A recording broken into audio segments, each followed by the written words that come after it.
In this video, I'll be explaining to you a shocking story of Citigroup, a $45 million fine, and a fired employee who had to do everything he could in the investment banking industry to protect himself. And I hope you can learn from this to help you with your own career.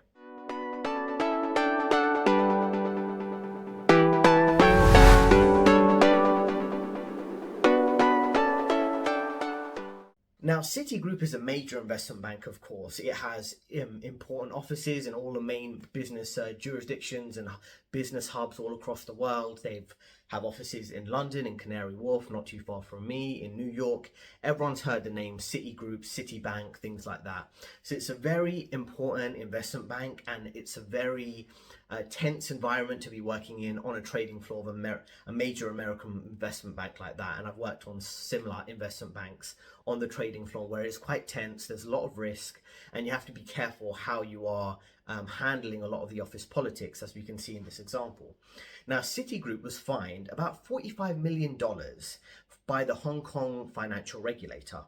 And this was due to issues, they said, internally at Citigroup with a lack of regulatory oversight, and also false claims about trading activity. So there's all this suspect activity that was allegedly going on at Citigroup based on what the regulators accusing them of, in a sense, and held them accountable by charging them with a $45 million fine. But in this specific circumstances, it looks like a specific employee, one employee, feels like they were singled out, they were blamed for the issues and the failings within Citigroup, and they were effectively made the scapegoat. The company was blaming them, they were fired from their job, and they felt like, I've been blamed for a company-wide issue, I've been fired for it, and how is that considered fair? And I'm losing out on a major investment banking salary on the basis of that unfair treatment in his perspective. So he did something that's very bold. He did a very bold move. He took Citigroup to court, and in this case he did win. And it's like David and Goliath type of story. He managed to outsmart a $1 billion investment bank in an employment lawsuit, which is highly unlikely. And there's some key career lessons we can learn here. There's 4 to go through here.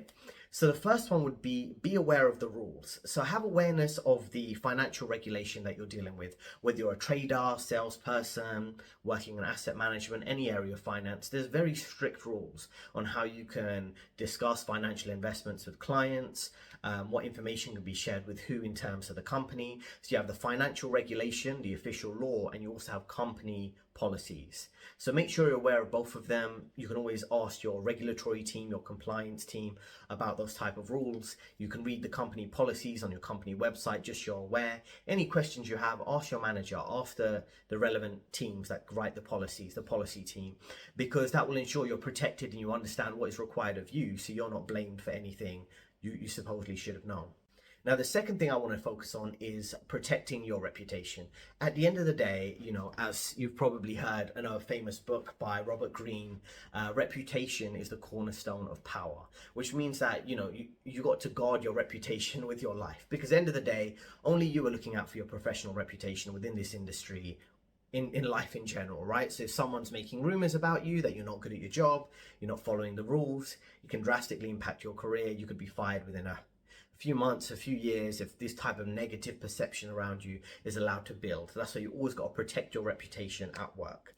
So be persistent in that, and also document any processes you're following, what your manager's telling you to do, what the HR or regulatory team, compliance teams, risk management teams are telling you to do, so you can protect yourself if you are in these tricky situations.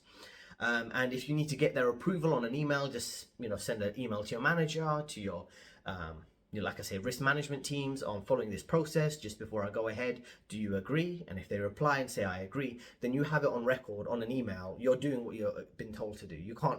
They can't really turn around 1 year later and say you didn't follow the rules, but you've got record that you followed what you were told to do. Career lesson number 3 is essentially that you need to be careful, and you need to plan ahead for any pitfalls, any type of trap you could accidentally fall into if, again, a company wants to make you a scapegoat. So firstly, you should escalate any concerns in a documented format. Anything you're worried about, that company policies aren't being followed, you can put it in writing, make a note of it for yourself in your own work notepad, but also you can send an email to your manager or to your risk management teams, your compliance teams, you've identified something that doesn't quite look right, so that the responsibility is on them to go ahead and take the next steps there. You're not here to solve every company policy issue. You're here to make sure you don't fall into that and you don't get blamed for something later.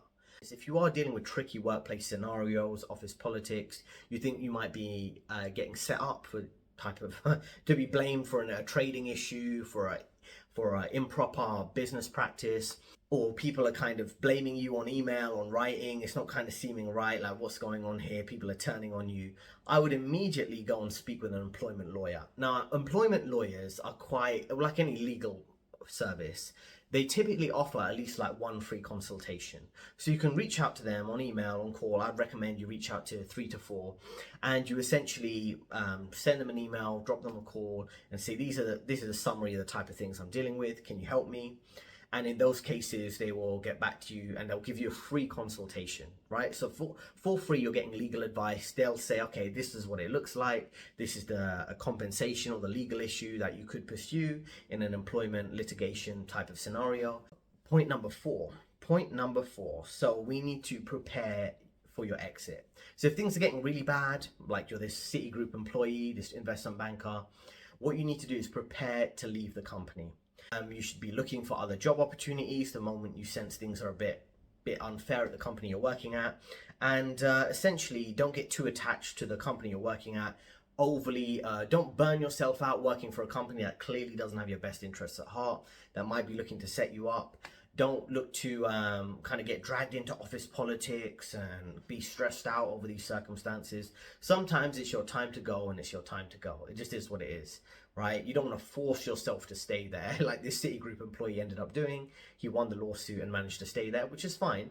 But I would recommend, given the toxic work environment that will build around you, if they decide they don't like you for whatever reason, you're best leaving and finding a better job and getting a pay rise that way. So there are 4 key things for you to remember here in this video. Make sure you are aware of the internal rules, number 1. You protect your reputation, number 2. You plan ahead for any pitfalls, number 3. And then you prepare for your exit. So those are all very important things to do. I recommend you consider that. Thanks for watching. I hope you check out the 2 recommended videos on your screen right now. And there's a free ebook in the description, so feel free to check that out too. And I'll see you in the next video.